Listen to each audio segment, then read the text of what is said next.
सो बच्चों आज हम बात करने वाले हैं क्लास 10th के chapter 1 chemical reaction and equations. कौन सा? Chemical reactions and equation. आपने देखा होगा, आपने बचपन में कार्टून या फिल्म देखा होगा कि दो टेस्ट ट्यूब पकड़ता है बंदा, दो पकड़ी आपस में मिलाई, बूम, धमाका। मतलब जब भी ना हम दो चीजों को आपस में मिलाते हैं और एक नई चीज बन के आती है, उसी को हम बोलते हैं केमिकल रिएक्शन। हाँ वही है। और केमिकल इक्वेशंस, जब हम उस रिएक्शन को अपनी कॉपी में या बुक में लिख लेते हैं, वो बन गई इक्वेशन। सिंपल है। तो आज हम बात करेंगे इस चीज के ऊपर। इसमें बात करने से पहले हम एक बार देखते हैं कि हम डेली लाइफ में ऐसे हम क्या क्या चीजें देखती हैं जिसमें रिएक्शन होता है। सबसे पहला और सबसे मेन एग्जांपल है वो है दही का। जब भी आपकी मम्मी दही जमाती है तो आपने देखा होगा कि गर्म टेम्परेचर, जब भी गर्मी चाहिए उसको, जब भी गर्मी मिलती है तो दूध होता है रात को और सुबह वो दही भी नहीं मिलती है। तो मतलब दूध से हमने दही बनाई तो वो हो गई अपनी केमिकल रिएक्शन। आपने देखा होगा रस्टिंग, जब जंग लगता है, जंग जैसे आयरन नेल इन एटमॉस्फेयर, जब भी किसी भी जो लोहे की नेल होती है उसको हम थोड़ा सा पानी, थोड़ी सनलाइट और थोड़ी सी ऑक्सीजन जब भी उसको मिलती है तो उसमें जाता है जंग। मतलब आयरन से हमको एक नई चीज मिलती है, एक कुकिंग ऑफ फूड। जब भी हम खाना बनाते हैं अपने पास पहले होता है कच्चा खाना, रॉ फूड होता है, उसको भी हम एक नई चीज बनाते हैं। जैसे पिज्जा हो गया, पिज्जा पहले पिज्जा का बेस होता है, उसमें भी टॉपिंग्स डालते हैं, चीज डालते हैं, और जब उसको हम गर्म करते हैं, हीट करते हैं, तब एक नया पिज्जा बन के आता है, बिल्कुल टेस्ट वाला, मजेदार, बढ़िया वाला। तो अगला होता है वी रेस्पायर। अब देखिए ना, हम सांस लेते हैं, ऑक्सीजन अंदर गई, सांस छोड़ते हैं तो कार्बन डाइऑक्साइड बाहर आई, वो भी तो केमिकल रिएक्शन है, देख रहे हो। तो इसी पर बात करने वाले हैं आज।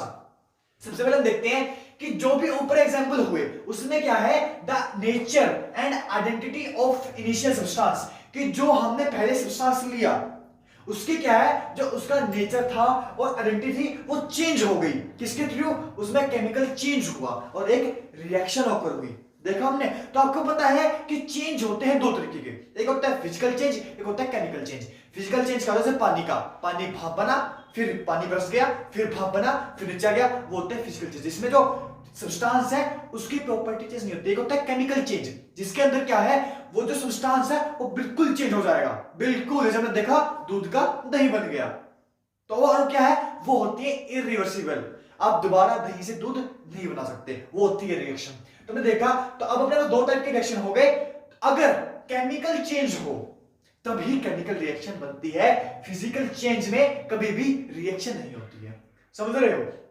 तो अब आप कहोगे कि sir what is chemical reaction when two और more substance react with each other to make a product, to make two और more products, then we will call it a chemical reaction. इसके लेते हैं एक एग्जांपल बहुत बढ़िया वाला, OP वाला। बर्न अ मैग्नीशियम रिबन, तो हमें क्या मिलता है, क्या मिलता है, तुमने जलाया नहीं मुझे पता, लेकिन मैंने जलाया है। हम क्या, जब भी हम एक मैग्नीशियम का रिबन लेते हैं पहले उसको साफ करो, अच्छा तो ऊपर धूल है, मिट्टी है, सब हटा दो, उसको साफ करके साफ करो। उसके बाद उसको हवा में मतलब जला दो, सिंपल। उसको क्या जला दिया, तब आपको मिलता है मैग्नीशियम ऑक्साइड। उसका फॉर्मूला क्या है, Mg मतलब मैग्नीशियम, O2 मतलब ऑक्सीजन। और जब दोनों आपस में मिलते हैं, देखो हम समझेंगे इस पूरे रिएक्शंस को एक शादी की तरह। किसकी तरह? शादी की तरह, मैरिज। देखो आपको पता है जो मैरिज होती है, मैरिज में क्या है, मैरिज ऐसा रिश्ता होती है आपस में जो कभी टूटता नहीं है। अगर टूट जाता है वो रिलेशन होती नहीं, वो कभी टूटता नहीं है। तो यही होता है केमिकल रिएक्शंस में। यहाँ क्या है, मैग्नीशियम और ऑक्सीजन। लगा लो मैग्नीशियम दूल्हा है और ऑक्सीजन हमारी दुल्हन है। तो इन दोनों की आपस में शादी हो गई और बन गया MgO, मतलब केमिकल रिएक्शन हुई और दोनों आपस में ऐसे जुड़ गए आपस में, जो अलग नहीं हो सकते। जब तक हमको धक्के से दूर ना करे तब तक वो अलग नहीं होंगे। तो इसी को बोलते हैं हम केमिकल रिएक्शन। अब इसमें देखने वाली दो चीज, सबसे पहले यहां पे मैग्नीशियम है, यहां पे O2 है, दोनों की शादी हो रही है, तो ये है रिएक्टेंट। रिएक्टेंट क्या होते हैं, जो दो आपस में मिलते हैं या फिर जो दो आपस में शादी करते हैं उन्हें हम बोलते हैं रिएक्टेंट। और फिर जो मिलता है, अब यहां क्या है, वो दोनों पति पत्नी बन गए। तो अब ये क्या हो गया, प्रोडक्ट। जो रिएक्ट करता है वो रिएक्टेंट और जो हमें मिलता है वो होता है प्रोडक्ट। तो बच्चों आशा करता हूं कि आप ये बात समझ गए होंगे। और हाँ एक बात और, अब देखा होगा ये हमारी पूरी बॉडी है, ये मैं हूं, ये हमारा बोर्ड है और हम समझ रहे हैं केमिकल रिएक्शन। ये हमारी पूरी बॉडी है, उसमें क्या अगर ना जो ऊपर का जो खाल है मेरी, जो मांस है, वो हटा दें तो क्या जाएगा, तो हो जाएगा मेरा स्केलेटल। वो है ना, देखते हैं हड्डी, देखते हैं हम साइंस लैब में हड्डी, वो क्या अगर सिर्फ हमारी बोन्स हो, हमारी मसल ना हो, क्या हम पूरे हैं? नहीं है। जब हमारी बोन्स और मसल आपस में मिलेंगी तब हम पूरे हो जाएंगे। ऐसे यहां देख रहे हो, यहां मैग्नीशियम तो है एक, दूल्हा तो है एक, और ऑक्सीजन है दो, दुल्हन है दो, लेकिन बना है एक दूल्हा एक दुल्हन। तो एक दुल्हन कहां गई बेचारी, उसको कहां भेज दिया? तो मतलब ये रिएक्शन पूरी नहीं है, ये अनबैलेंस्ड है, बैलेंस नहीं है, तो इसको हम बोलते हैं स्केलेटल रिएक्शन। जहां पर रिएक्शन बैलेंस्ड ना हो उसको हम बोलेंगे अनबैलेंस्ड या फिर स्केलेटल रिएक्शन। समझिए इतना। तो अब हम बात करते हैं आगे, ठीक है। अब क्या है, जब भी रिएक्शन होती है तो हमें पता कैसे लगेगा कि रिएक्शन हो रही है? हाँ, उसके जो उसके सिम्टम्स क्या है, सिम्टम क्या है? सबसे पहले चेंज इन स्टेट, स्टेट में चेंज आएगा, पानी से भाप बन जाएगा, सॉलिड से पानी बन जाएगा, इस टाइप से। चेंज इन कलर, लाल का पीला, पीले का हरा, हरे का नीला, ऐसे ही कलर कलर कलर चेंज होते रहेंगे। तो एक हो गया गैस, एक गैस अलग से, जैसे अगर एग्जांपल दूंगा, जब भी हम ना, जैसे ये हो गया एग्जांपल जिंक, और हमने सल्फ्यूरिक एसिड रिएक्ट किया तो क्या है, हाइड्रोजन निकल गई। तो इसमें क्या है, इसमें गैस निकल गई बाहर। अगला है टेम्परेचर। जब भी ना आप किसी एसिड से किसी भी मेटल की रिएक्शन करवाते हो तो पक्का टेम्परेचर राइज होता ही होता है, पक्का भी गारंटी है। क्यों? मेटल और जब भी कोई एसिड आपस में रिएक्ट करेगा तो टेम्परेचर राइज होगा, तो हमें पता लग जाएगा कि हाँ केमिकल रिएक्शन हो रही है। तो ये इसके चार सिम्टम्स है, क्या है? स्टेट, कलर, गैस और टेम्परेचर। अब हम बात करते हैं, हमने बात कर लिया केमिकल रिएक्शन होती क्या है, हमने बात कर लिया स्केलेटल मतलब अनबैलेंस्ड। अब हम बात करते हैं बैलेंस्ड इक्वेशन क्या होती है, मतलब जहां पे एक दूल्हा हो एक दुल्हन हो, दो दूल्हा हो दो दुल्हन हो, 3 हो 4 हो 10 हो, चाहे वो सामूहिक विवाह हो, कोई दिक्कत नहीं है, लेकिन होनी चाहिए वो बैलेंस्ड। तो हम बात करते हैं बैलेंस्ड केमिकल इक्वेशन के बारे में। यहां देखते हैं एग्जांपल, Zn क्या है? जिंक। जिंक को जब हम सल्फ्यूरिक एसिड में करते हैं मिक्स, ठीक है, जिंक की हमने जिंक लिया और क्या में ले लिया, एक एसिड, जिसको हम बोलते हैं सल्फ्यूरिक, जिसका फार्मूला है H2SO4।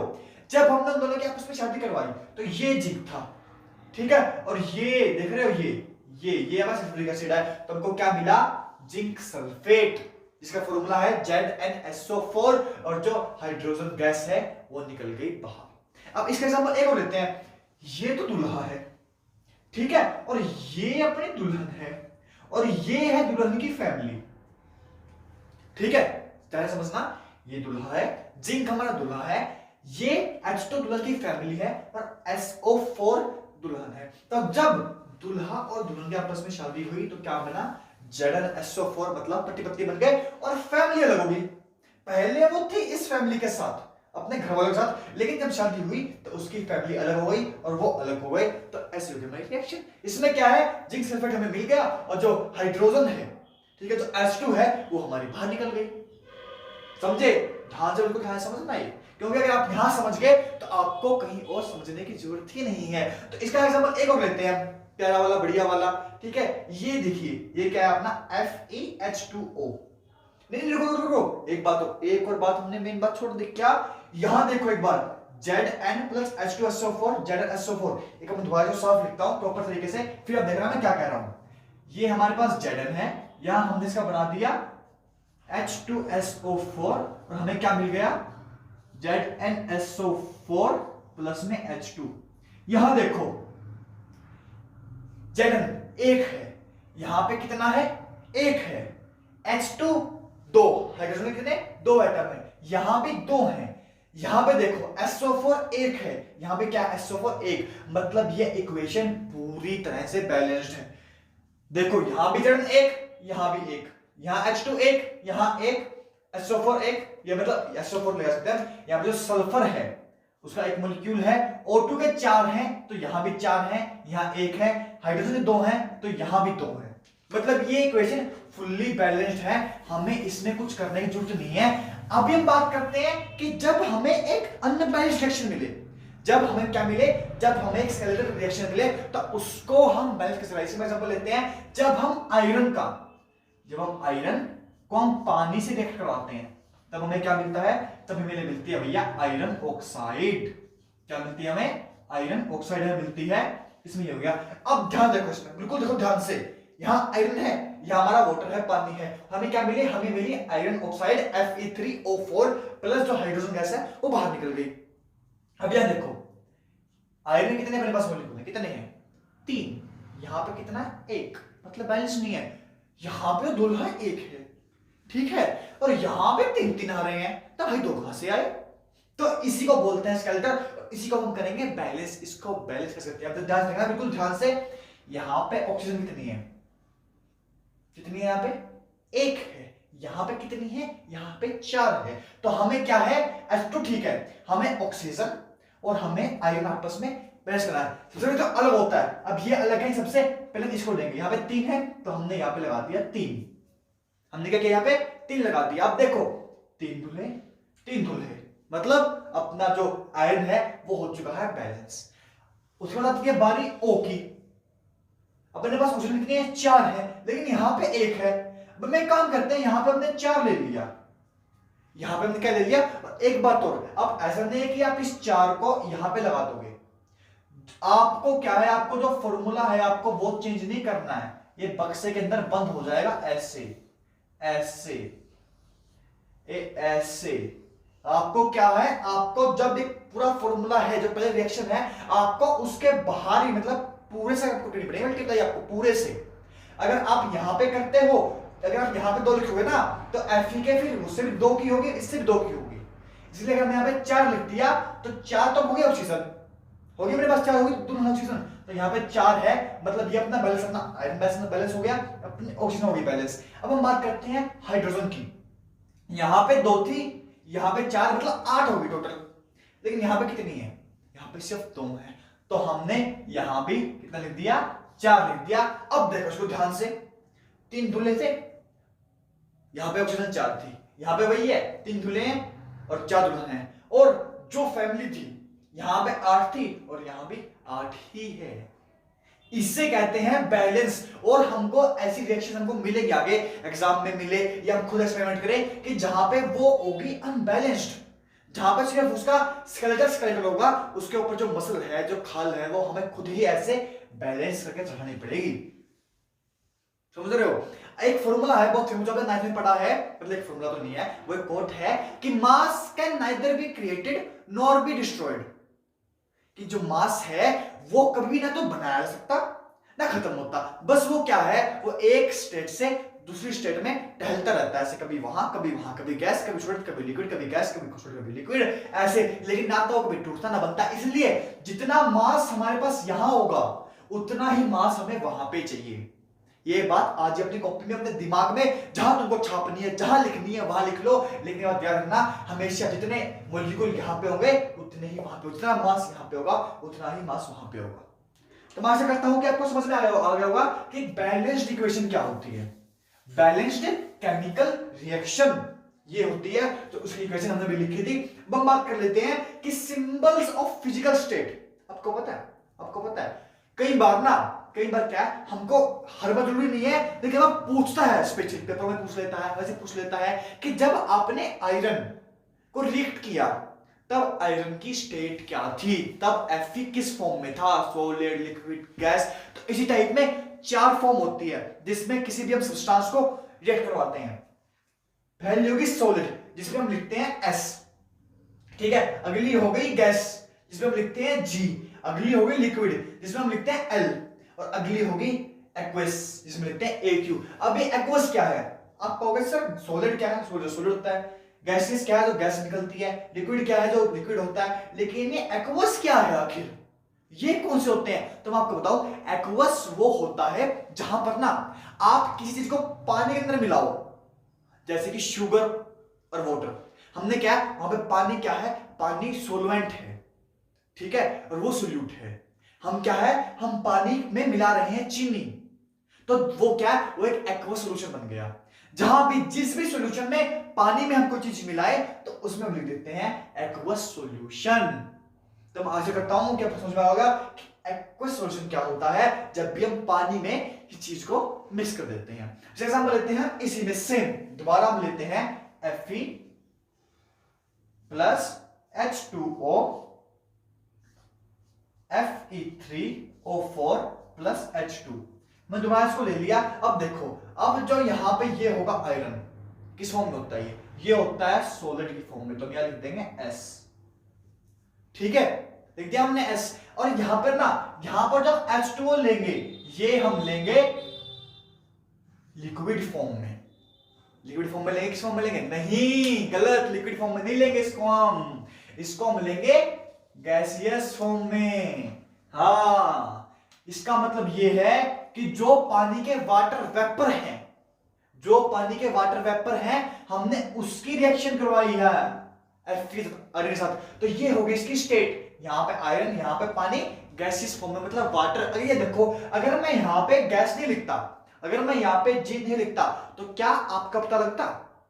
बताओ कि यहां पे जो पानी है किस फॉर्म में है? ये लिक्विड में है या गैसियस में है? जब मैंने जी लिखा तब तो पता लगा। तो इसी को कहते हैं कि हम केमिकल इक्वेशन की स्टेट की, वो इक्वेशन या वो रिएक्शन की स्टेट में हो रही है, वो हमें लिखना पड़ता है। तो जो FeO4 आएगा वो आएगा अपना सॉलिड में, और जो H2 निकलेगी वो निकलेगी हमारी गैस में। समझ गए प्रॉपर तरीके से? ये होती है स्टेट लिखनी हर रिएक्शन के अंदर, उसके आगे। ठीक है, अब ये बैलेंस तो हमने कर ली थी। ठीक है, एक दोबारा कर देता हूं इसको बैलेंस। यहाँ पे 3 आ गया, यहाँ पे 4 आ गया, और यहाँ पे 4 आ गया। तो ये अपनी बन गई पूरी की पूरी प्रॉपर तरीके से केमिकल रिएक्शन का केमिकल इक्वेशन फॉर्म। मतलब ये अपनी बन गई केमिकल इक्वेशन। अब हम बात कर लेते हैं एक चीज के बारे में और, फिर क्या है, फिर जो अपना टॉपिक है ये खत्म हो जाएगा। ये अपना पार्ट 1 है। इसके बाद जो अगला पार्ट आएगा उसमें हम आपको जो रिएक्शंस के अलग अलग टाइप होते हैं, there are many type of reactions, फिर हम बात करेंगे उन रिएक्शंस के बारे में अगले पार्ट में। इस पार्ट में बस हमें इतनी बात करनी थी। इसमें एक और मेन बात है, आपको पता है जब भी कोई रिएक्शन होती है, इसका सबसे बड़ा एग्जांपल मैं दूं तो प्लांट्स हैं। प्लांट अपना खाना करते हैं, खाना बनाते हैं अपना वो, ठीक है, तब वो यूज करते हैं किस चीज का? सनलाइट और क्लोरोफिल। किसका? सनलाइट और क्लोरोफिल। ये दोनों हो गए कैटलिस्ट। जब भी कोई ऐसी चीज जो रिएक्शन को फास्ट तो कर दे लेकिन वो ऐड ना हो, अब सनलाइट यहां थोड़ी ना है, जो क्लोरोफिल है ना वो यहां है ना वो यहां है, ये तो एक कैटलिस्ट है जो क्या इस रिएक्शन को फास्ट कर देगा, उसके बाद चला जाएगा जहां से आया था, खत्म, टाटा बाय बाय। इसका काम सिर्फ क्या है? इसका काम है इस रिएक्शन को फास्ट करने का। समझ रहे हो? तो ये अपनी रिएक्शन क्या है? जब हम CO2 को H2O से मिलाते हैं, ठीक है, जब क्या है, कार्बन डाइऑक्साइड जो प्लांट होते हैं वो लेते हैं H2O के साथ, मतलब जो पानी है जो लिक्विड फॉर्म में होता है, तब हमें क्या है? हमें मिलती है ग्लूकोज। इसको हम बोलते हैं ग्लूकोज, जो प्लांट यूज करते हैं अपने खाने के रूप में। और वो क्या है? ऑक्सीजन और H2O को निकाल देते हैं, कहां? बाहर। समझ रहे हो? ये अपना कार्बन डाइऑक्साइड है, ये अपना पानी है, ये एक्वस फॉर्म में होती है CO2 प्लांट के अंदर, और ये होता है लिक्विड फॉर्म में H2O। तब हमें जो मिलता है, हमें मिलती है ग्लूकोज जो होती है एक्वस फॉर्म में, और ये जो O2 है ये भी एक्वस फॉर्म में होती है, और हमें मिलती है ये H2O। इसको बोलते हैं, क्या बोलते हैं? इसको क्या बोलते हैं? क्या बोलते हैं बताओ यार? फोटोसिंथेसिस। हाँ, इसको हम बोलते हैं फोटोसिंथेसिस। तो एक बात हो रहा है, ये बैलेंस नहीं है भैया, देख रहे हो? देखो यहां C एक है, यहां तो ये 6 C हैं, बताओ, यहां तो दूल्हा एक है, यहां 6 दूल्हे हैं, ऐसे कैसे बात बनेगी? तब इसको करते हैं बैलेंस। इसको हम एक काम करते हैं, इसको हम लिख लेते हैं यहां पे, और तब इसको हम करेंगे बैलेंस्ड बढ़िया तरीके से। CO2 प्लस में H2O, यहां पे हमने, अभी मैं कोई स्टेट नहीं लिखूंगा क्योंकि अभी हमें बैलेंस करनी सीखनी है। स्टेट आप नीचे देख सकते हो, ठीक है, यहां पे अपना आ गया O6, प्लस में अपनी O2 बाहर निकल गई, प्लस में अपना H2O आ गया, ठीक है, ये अपने पास हो गई रिएक्शन। तो अब आप ये देखो, इसको मैं ऐसे कर लेते हैं, स्पेस बच जाएगा लिखने के लिए। अब आप ये देखो, ध्यान से देखना, यहां पे कार्बन 1 है, यहां पे कार्बन 6 है, यार, यहां पे ऑक्सीजन 2 और 3 है, यहां पे कितनी है? 6 7 8 9, भाई साहब 9। यहां पर H2 2 है, यहां पर 12, और H2 कितने? 14 H2 है। यह चीज हम यहां पे थोड़ी दे रहे हैं, ठीक है, मिल हमें इतनी रही है, तो इसका मतलब हमें यहां पर चीज ज्यादा करनी पड़ेगी, तभी तो बात बनेगी ना भैया, तभी तो पहले हम पता है इसमें क्या है, ये नहीं कि आपने यहाँ पे एक नंबर लिख दिया तो वो नंबर पक्का ही ठीक हुआ, क्या पता आपको ये H2 आपको सही करने के लिए, बैलेंस करने के लिए आपको यहाँ पे नंबर चेंज करना पड़ जाए। तो पहले हम करते हैं सी कितने हैं 6 अपने पास, सी कहीं और है नहीं है, तो हमने यहाँ पे कर दिया 6। ठीक है, हमने कितना कर दिया, हमने कर दिया 6 और कितने अपने पास 6 है, तो अपना कार्बन हो गया बैलेंस। अभी हम देखते हैं कि यहाँ पे O2 है, जो बिल्कुल देखना ना ध्यान से, यहाँ पे जो O2 है 6 और 2 12 हो गए, और ये है 13, 6 अपने पास यहाँ है, O2 यहाँ है, और यहाँ पे आप कितने हुए 8 और 9, यहाँ पे हो गए 12, कितने 12 नहीं 13, और यहाँ पे हो गए 9। यार बहुत दिक्कत है ये तो, यार बताओ, ये तो बहुत कंफ्यूजिया है, लेकिन कंफ्यूजन नहीं है, ट्राई करते रहो। मैं कह रहा हूँ 10 सेकंड का खेल दिया है, 10 सेकंड का, लेकिन अगर समझाऊंगा जितना टाइम लगाऊंगा मैं। 6 है यहाँ पे, ठीक है। अब एक काम करते हैं, अब हम करते हैं बैलेंस। पहले ये देखो यहाँ पे 12 है, 12 और 2 14 है, तो हम एक काम करते हैं यहाँ पे ना 12 मतलब क्या है, अगर हम 6 लेंगे, अगर यहाँ पे हम 6 लेंगे तो जब अपने पास 12 आएंगे फिर 2 बच जाएंगे ना, बच जाएंगे, ठीक है। तो हम एक काम करते हैं, इसमें मैं यहाँ पे ले लेता हूँ 12, मैंने 12 ले लिया। देखिए जाए क्यों, यहाँ पे तो चीज बहुत ज्यादा है, लेकिन यहाँ पे अपने पास माल कम है, इसलिए मैंने सीधा ही बड़ा माल ले लिया, यहाँ पे मैंने ज्यादा कर दिए H2O के जो मॉलिक्यूल्स हैं वो, तो 12 हो गए। तो 12 और 2 कितने होते हैं, कितने होते हैं बताओ बताओ बताओ, 24 होते हैं। यहाँ पे एक 12 है, यहाँ पे एक 2 है, तो अगर यहाँ पे 12 होगा और यहाँ पे 12 होगा तो आपको 24 मिल जाएंगे। तो यहाँ पे क्या चाहिए, यहाँ पे हमें चाहिए 6। अगर यहां हमने 6 ले लिया तो 6 और 6 12, 12 24, ठीक है। अब देखो ध्यान से, ऑक्सीजन कितनी हो गई यहाँ पे 12 12 24 हो गई। अपने कितनी है 6 6 12, और यहाँ पे कितनी चाहिए हमको, कितनी कितनी कितनी कितनी कितनी चाहिए, तो यहाँ पे हम कर देंगे 12। बताओ कोई दिक्कत है, कोई दिक्कत है, बताओ बताओ बताओ। अरे हाँ दिक्कत है सर, बच्चों को ये जगह तो दिक्कत है, यहाँ पे O2 अपने पास 2 है, तो यहाँ पे 12 नहीं आएगा बच्चा, यहाँ पे आएगा कितना 6। अब हुई ना, अब हुई, देखो बैलेंस्ड। अब देखो ध्यान से दोबारा एक बार देखो, कार्बन 6 था अपने पास, ये 6 ऐसे कैसी है, तो कार्बन हो गया, मतलब जो दोबारा हो गया बैलेंस।